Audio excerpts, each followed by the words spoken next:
Bismillahirrahmanirrahim. Assalamu alaikum. Welcome to today's video where we are going to be discussing about innocent heart murmurs, also called functional murmurs. So, do you know how many innocent murmurs? It's around 6 types of innocent murmurs. I remember when I was going to appear in the exam, I only knew at that time that is a functional or innocent murmur is only one. But the time has passed, then I know that no, there are 6 murmurs which are called the innocent or functional murmurs. And in MRCPCH theory exams, in sometimes you will face a question and examiner is giving you a history of innocent or functional heart murmurs, but in the answer or in the options they will give you those names of 6 types of murmurs. So how to recognize in the exam? So what is the definition of innocent heart murmurs, also called functional murmurs? These arise from cardiovascular structures in the absence of anatomical abnormalities. So they don't have any abnormalities, any pathology, but they are coming from cardiovascular structure. As we know, the murmur is always comes from the heart. So what are the 6 types of murmurs? Innocent murmurs. The approximately 6 benign murmurs, 5 systolic murmurs, and 1 continuous murmur. You see the one last one is venous hum, which is in the blue color. That is the continuous murmur. The remaining 5 are systolic murmurs. This is the first difference in innocent murmurs. These murmurs are producing when the closing of the valves. How many valves? 4. Atrioventricular means which are in both sides, right and the left, which is separating from atria to the ventricle. On the left side, the mitral valve. On the right side, the tricuspid, which are called the AV valves, atrioventricular valves. When they are closing, the murmur is producing. This is, I am telling you, the normal murmur in the pathology state, in pathology.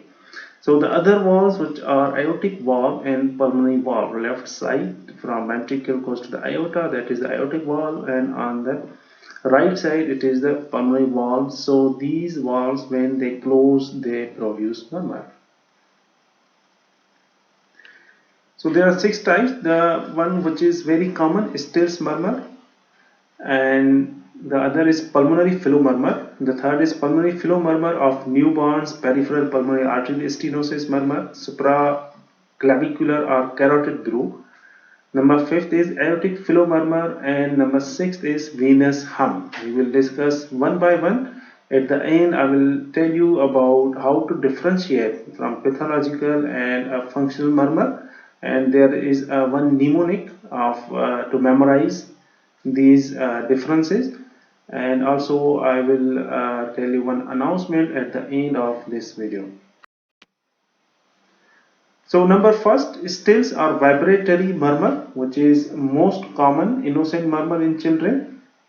And as you know, if it is functional innocent, there is unknown cause, and the age in between is 3 to 6 years, and it is mid-systolic and 2 to 3 by 6 grade. You know, murmurs are from 1st to 6th grade, 1 to 6. So these murmurs, innocent murmurs or functional murmurs, they are not goes beyond 3. So all these murmurs are less than 3, third grade 3 and less. And the other thing which is very important, the pathological murmur are radiating. So here the intensity increases in the supine position. Sometimes in the question, examiner is giving us a history that baby has murmur intensity has increases when baby in the supine position. So candidates sometimes thinking that it is the radiation. No, it's not the radiation. It is the positional change. So positional change is a normal in a physiological state. It is in the these are the innocent murmurs. So just keep in mind, radiation is the different thing, and positional change is different thing. The pulmonary flow murmur, which is the usually in the teens, but in between 8 to 14 years can happen. It is the harsh, and grade is 2 to 3 by 6. The previous Stills murmur are vibratory. The pulmonary flow murmur are non-vibratory, and which is ejection systolic. So the location on the chest, usually on the left external border, and this murmur is upper border. All murmurs of innocent murmurs, usually you will find on the left external border. And here also it is increasing its intensity in the supine position. The other is pulmonary flow murmur of newborns, also called a peripheral pulmonary arterial stenosis murmur. So they have some why these murmurs are producing, even though they are innocent or functional. There is some theory behind it, which is very deep. I am not telling you these things, but for you should know when you are going to appear in the exam. At least you should aware of these names and the differences between pathological murmur and the functional murmur. And from the history, from the examination. So these murmurs usually in the newborns, and which are disappears at the 6 months of age, and the grade is 1 to 2 by 6, and they are medium pitched to early and mid systolic, and these are best heard in the back and axilla. It's not radiation.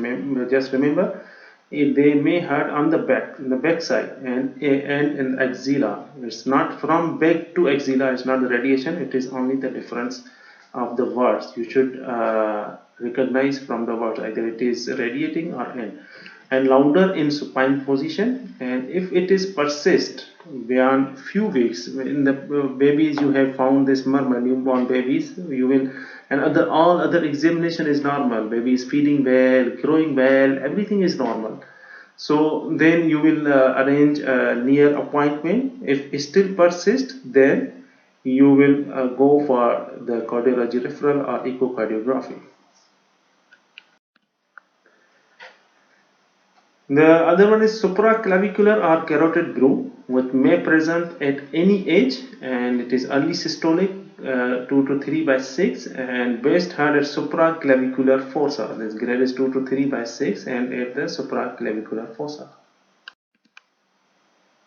Then is aortic flow murmur, which is secondary to high output states. The even stills murmur are also vibratory murmur. It may be secondary to high output state, but the aortic flow murmur, which is purely high output state, like in anemia, like in a fever, temperature, high grade temperature, like a patient, the baby is may have hyperthyrotoxicosis, hyperthyroidism.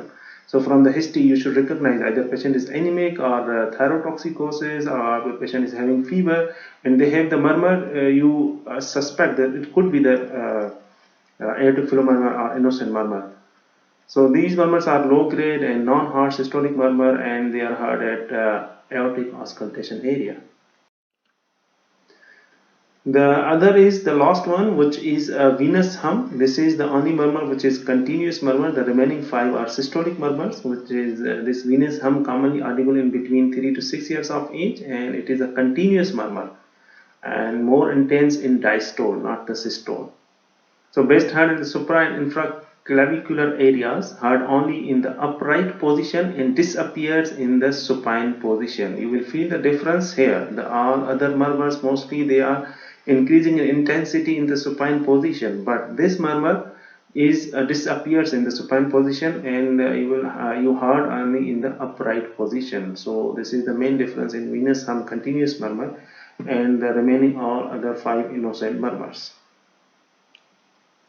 It's not necessary you will memorize all the things from these murmur. At least you should know the names and how they present. These are the important things. So features of innocent and pathological murmurs, and then we will discuss about the mnemonics, about how to memorize these. Why examiners are very particular that every candidate should differentiate from innocent murmur to the pathological murmur, because if any pathological murmur, definitely you will refer a baby to the cardiologist, to your seniors, and senior doesn't want their burden to be increased. That's why they understand that if they will give in the exam, everyone will read and they will apply these rules in their clinical settings, and they will not refer the patient who is having innocent murmurs. So this is their benefit, and please don't tell this thing to your seniors, maybe they will mind. So features of innocent and pathological murmurs. Innocent murmurs are asymptomatic and pathological are symptomatic. And innocent murmur has normal heart sounds and pathological murmur has abnormal heart sounds, no added sounds in innocent, and added sounds and clicks might be in pathological. No diastolic component in innocent, and pathological diastolic murmur. Any diastolic murmur is always pathological. And innocent is localized on the left external edge with no radiation, but pathological murmur may be radiate. There are no heaves or thrill in innocent, and heaves or thrill you will find in pathological. Intensity grade 3 or less, and but in pathological you will find more than 3. And musical or vibratory innocent murmur and pathological murmur abnormally strong or weak pulses you will find.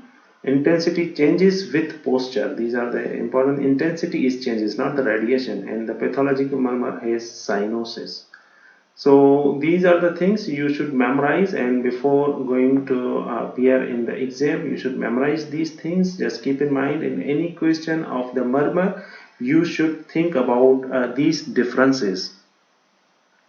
But also you have to do the all examination like an ECG, chest x-ray, and even though it is innocent or functional murmur, the gold standard is echocardiogram. So it's not like that you have diagnosed from the clinical your clinical expertise that this is an innocent murmur and you will just reassure. No, this is a very important thing that you should know, if any murmur, how to deal with that murmur. Because when we are saying parents that your baby has a sound in your heart, in their heart, so this is a very you can say it's a very big thing for them. Maybe they are thinking something very big, because heart is always the heart. So everyone knows if there is a problem in the heart, it can cause a big problem. So features of innocent murmur, these are the mnemonics. You just memorize 5S. And number one is innocent murmur. You will see the red color, which is 5S. And soft systolic asymptomatic left external edge. Whenever you face any question in the exam with a murmur, just ask a question from you, either it is innocent or not. If innocent, then soft systolic asymptomatic left external edge. Baby is growing well, his birth is okay, his weight is okay, feeling well, and there is no history of recurrent upper respiratory tract infection. So these things will goes to the innocent or functional murmurs. So thank you very much. It was about innocent murmurs, not the pathological murmur. There's some other time we will discuss about the pathological murmurs. And one announcement that I am going to start a course, paid course on Foundation of Practice Theory exam. My plan is to start all theory parts, but initially I am just starting the Foundation of Practice, which starts on 8th of June. So for further details, there is my email ID. You can email me for further details if you are interested to attend this course, because many doctors, they are going for the exam first time, they fail, and sometimes again they fail. But if they have the guidance and the straight path, and they know what to read and how to read, what books I should refer. So this course is very important for those doctors. Thank you very much. Assalamu alaikum.